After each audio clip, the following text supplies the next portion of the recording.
임플란트 치료에 대한 건강보험 적용 기준과 치료 절차 안내.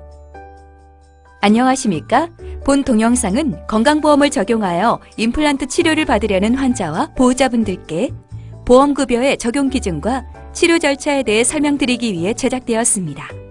임플란트 치료를 위해서는 여러 단계의 과정이 필요할 뿐 아니라 건강보험급여의 적용 기준도 매우 복잡하고 까다롭기 때문에 이어지는 내용을 숙지하셔서 원만한 진료가 이루어질 수 있도록 협조해 주시기 바랍니다. 임플란트 치료에 대한 건강보험급여 기준. 보험급여 대상자. 생년월일을 기준으로 만 65세 이상 건강보험 가입자나 피부양자로 치아의 일부를 상실한 환자는 보험급여 대상자가 됩니다. 단, 치아를 모두 상실한 환자는 급여 대상에서 제외됩니다. 지원 임플란트. 국가에서 지정한 급여 대상 임플란트를 사용해야 합니다. 적용 개수. 1인당 평생 2개까지만 보험 적용을 받을 수 있으며 임플란트 식립수술과 보철 과정 중 일부만 보험 적용을 받는 것은 불가능합니다. 본인 부담률. 보험 적용 임플란트의 본인 부담률은 50%입니다. 예를 들어 요양급여 비용 총액이 200만 원인 경우 50%에 해당하는 100만 원은 건강보험공단에서 병원에 지급하지만 나머지 50%에 해당하는 100만 원은 환자 본인이 부담해야 합니다. 치료 단계 및 치료비 지불 방식. 국가에서 정한 치료 단계에 따라 1단계 진단 및 치료 계획, 2단계 고정체 식립술 및 재료비, 3단계 보철 수복 및 재료비로 나누어 치료비를 지불하게 됩니다. 급여 대상 임플란트. 임플란트는 턱뼈 속에 식립되는 고정체 부분으로 본원에서 사용하는 급여 대상 임플란트에는 오스템, 덴티움, 네오바이오텍이 있습니다. 이들은 전 세계적으로 많이 사용되며 장기적인 치료 결과가 입증된 임플란트인데 각 임플란트마다 특성이 다르기 때문에 식립되는 임플란트의 종류는 환자의 잇몸 조건에 따라 의료진의 판단으로 선택됩니다. 급여 대상 보철물.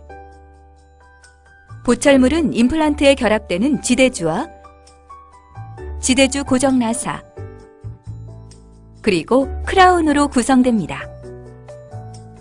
의료보험에서는 PFM이라고 불리는 기본형 크라운만이 급여 항목으로 인정되며 금이나 지르코니아 등과 같은 보철물은 보험급여가 적용되지 않습니다. 치료 과정상 필요하지만 보험급여 적용 대상이 아닌 항목. 치아가 상실된 후에는 시간이 지나면서 턱뼈가 위축되는데 환자의 잇몸 조건이 좋지 않아 시행되는 고리식술 등의 부가수술은 보험급여 대상이 아닙니다. 보철 수복 시에는 환자의 치열이나 치조골 높이, 잇몸의 형태와 두께 등으로 인해 환자에 맞게 개별로 제작해야 하는 맞춤형 지대주가 필요할 수 있는데 보험이 적용되는 기성 지대주와 달리 맞춤형 지대주는 보험급여 대상이 아닙니다. 2개의 보험급여 임플란트를 식립하고 가운데 결손 치아는 브릿지로 수복하는 경우 임플란트 사이의 연결부 인공치는 보험급여 대상이 아닙니다. 건강보험 치과 임플란트 대상자의 치료 절차. 건강보험 급여를 적용받는 임플란트 치료는 다음의 절차에 따라 진행됩니다. 병원의 예약 절차에 따라 내원한 후 구강검진을 받고 치료 계획을 수립한 다음 대상자로 확정받습니다. 치료 계획에 대한 환자 동의 후 건강보험 치과 임플란트 대상자 등록 신청서를 작성합니다. 대상자를 건강보험공단에 전산 등록합니다. 등록 결과를 확인한 다음 치료계획 일정에 따라 임플란트 수술을 진행합니다. 임플란트 수술 후 충분한 치유 기간이 경과한 다음 보철과에서 보철 수복 과정을 진행합니다.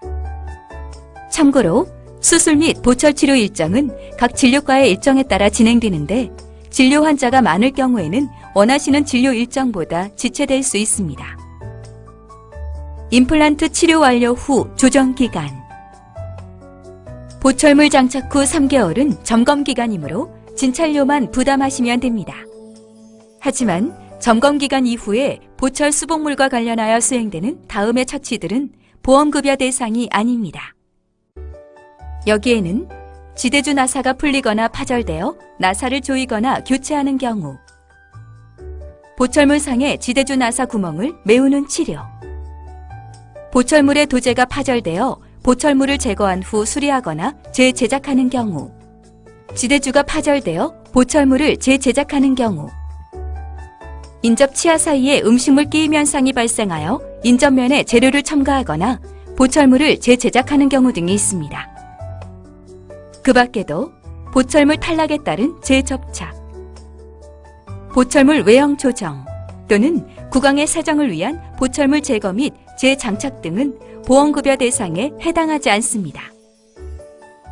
치료 중 임플란트 골 유착 실패에 따른 재시술 비용.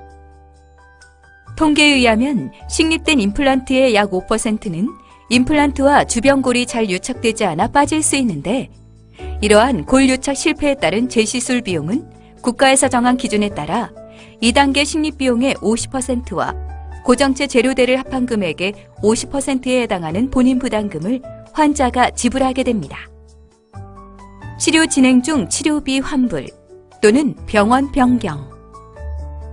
임플란트에 대한 보험 치료는 건강보험 치과 임플란트 대상자 등록을 거쳐 진행되기 때문에 다음 사항에 대해 반드시 알고 계셔야 합니다. 보험공단에 등록하여 치료가 진행 중인 환자가 변심에 의해 치료비 환불을 요구하는 경우, 이미 진행된 치료에 대해서는 법적으로 환불이 불가능합니다. 한 병원에 보험 임플란트 환자로 등록한 경우 해당 임플란트 치료에 대하여 다른 병원으로의 변경은 불가능합니다. 보험 등록을 한 환자가 변심에 의해 타 병원에서 치료를 진행하고자 하는 경우 타 병원에서는 중복으로 보험급여를 받을 수 없기 때문에 비보험으로 치료 비용을 지불하셔야 합니다. 지금까지 임플란트 치료에 대한 건강보험급여 적용 기준과 치료 절차에 대해 설명드렸습니다. 감사합니다.